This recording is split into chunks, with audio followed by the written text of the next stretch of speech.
Alright, let's talk about it. Well, the first question you gotta ask is, where do white people come from? Europe, right? But not all of Europe. Were the Romanis white? The Germans didn't think so. Are the Spanish white? The French didn't think so.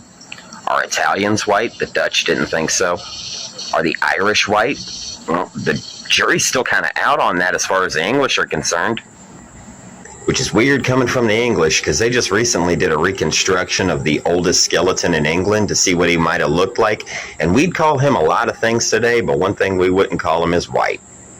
Hell, you left this comment on a video that I made about a group of triracial people that were living in the Appalachian Mountains. Were they white? Walter Plecker didn't think so. Hell, most of the history of the white race over the last couple of thousand years is just us coming up with new and interesting excuses to kill each other. Now, people didn't start calling themselves white until about 400 years ago. Can you think of anything else that started happening 400 years ago? So the rich guys that were spearheading the colonization efforts in Africa and bringing all them folks back that would end up becoming chattel slaves, they had a problem because those folks started finding solidarity with the indentured servants that kind of looked like me. That's a real problem for the rich when all the poor folks realize how much they're getting fucked over. So they went around to all the folks that looked like me and said, hey, you know what? You're better than those people.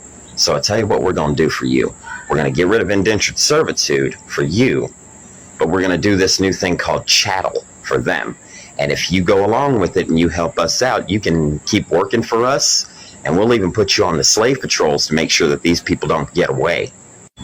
Because if you don't do that, these people are going to take your job. Of course, they're not saying the quiet part, which is they've already got your job, because why the fuck would we hire a white man to do a job that we can just have a slave do for free? Boy, that sounds familiar, doesn't it? Don't let those people over that wall, because if you do, they're going to take your job.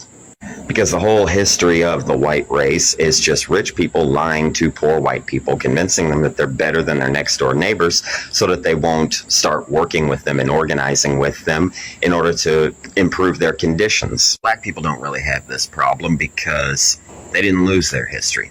It was stolen from them. As hell, most black people can't even tell you which part of Africa their people came from unless they get a DNA search. And for obvious reasons, a lot of them don't trust giving a sample of their blood to a mega corporation. But once again, yeah, anybody that's trying to convince us that we're better than our neighbors because of the color of our skin can stay the fuck out of our woods and stay the fuck out of our hills.